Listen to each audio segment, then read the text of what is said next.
Yo, tapos na tayo magpintura sa buong bahay o sa first floor. Yung problema lang ito, makalat. Ang dami natin mga abubot. Ito, jacket. Tapos meron pang helmet. Ayan, mga makeup, nakakalat lang, pulbos. Yung alcohol. Wala tayong lagayan. Kailangan may tabi natin o may tago natin hindi makita sa sala. Para magmukha namang malinis yung bahay. Kaya order tayo ng cabinet sa online. Ito guys, dumating na rin. Para may tago natin lang mga kalat. Tara, i-open na natin. Natching pa ako dyan guys kasi amoy cabinet talaga. Tara, ibuksan na muna natin. Ito guys, meron pa siyang instruction, kaya madali lang siya sundan. Step by step, mga parts. Ayan, ito yung mga pako niya, handle at mga screw. Tara, gawin na natin. I-assemble na natin.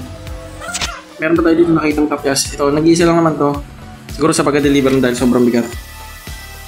Bali, in-assemble ko na lang to base sa picture. Kung ano yung mahaba, yung sidings niya or yung gilid ng cabinet. Kasi ito, yung sa loob, binasa ko lang sa picture. Tapos tinugma ko na lang yung mga butas niya. Sa tugma naman, puro proportion naman.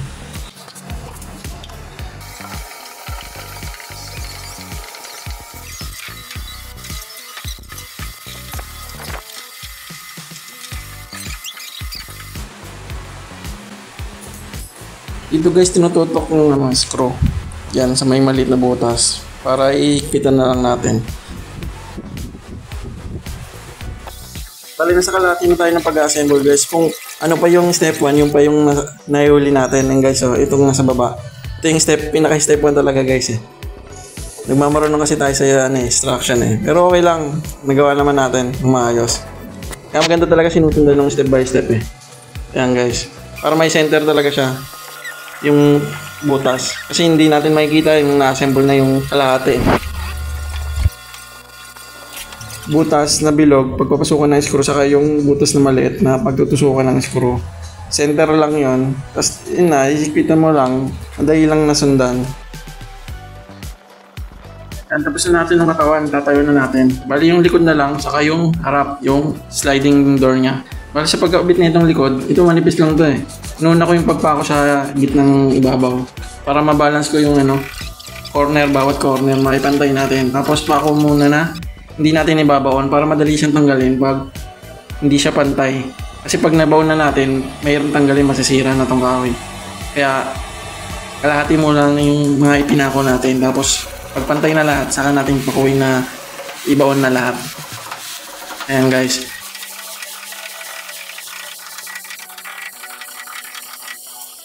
Tapos ito na yung frame ng door, sliding door.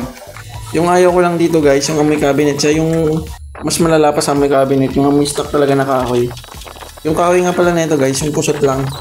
Yung parang kusot na siniksik lang, hindi siya yung purong kahoy na nabibili sa mga hardware na marine plywood. Yun ang magaganda talaga kung maggagawa kayo ng DIY na cabinet.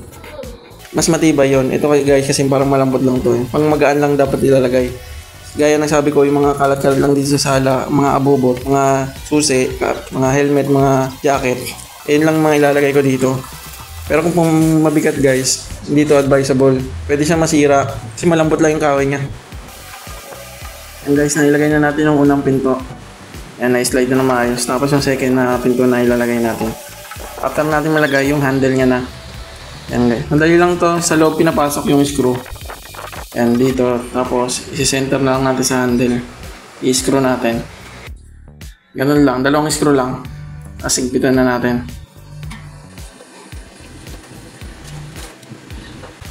And then, okay na. Tapos dagdag yung hangeran. Yan, i-screw natin magkabilaan. Kasi sasabit lang tong kahoy na pagsasabitan ng hanger.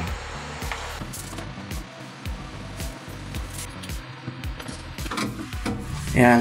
Tapos naglagay na rin tayo ng lagayin pa ng mga susi. Lalagyan ko rin ito ng mga sinturon, mga isabit, payong. Yan, lagay na natin mga abubot, helmet. Yan, Merry Christmas.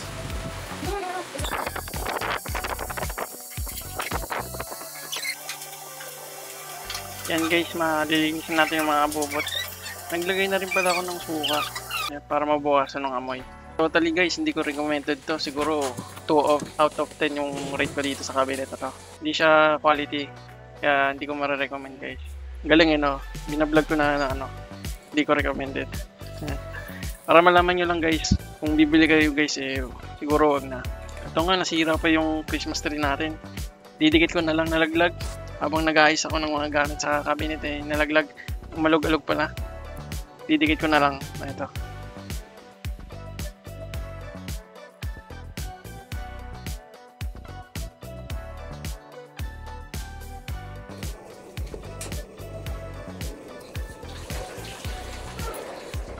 Repair lang muna tayo guys wala pa tayo pambili.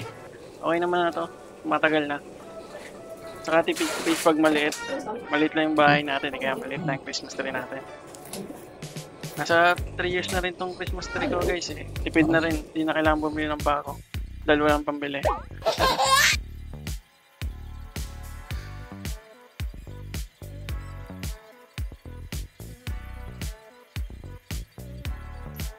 Yun, nakabit na natin. I-insert na lang natin yung paa niya.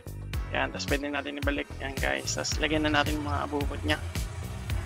Paikot na, gold, star, yung mga balls. Ang patawag niya, Christmas balls. At Merry Christmas sa inyo. Salamat po sa panonood. Merry Christmas. And Happy New Year. Thank you. God bless sa ating lahat. Yan. May decor din kahit paano.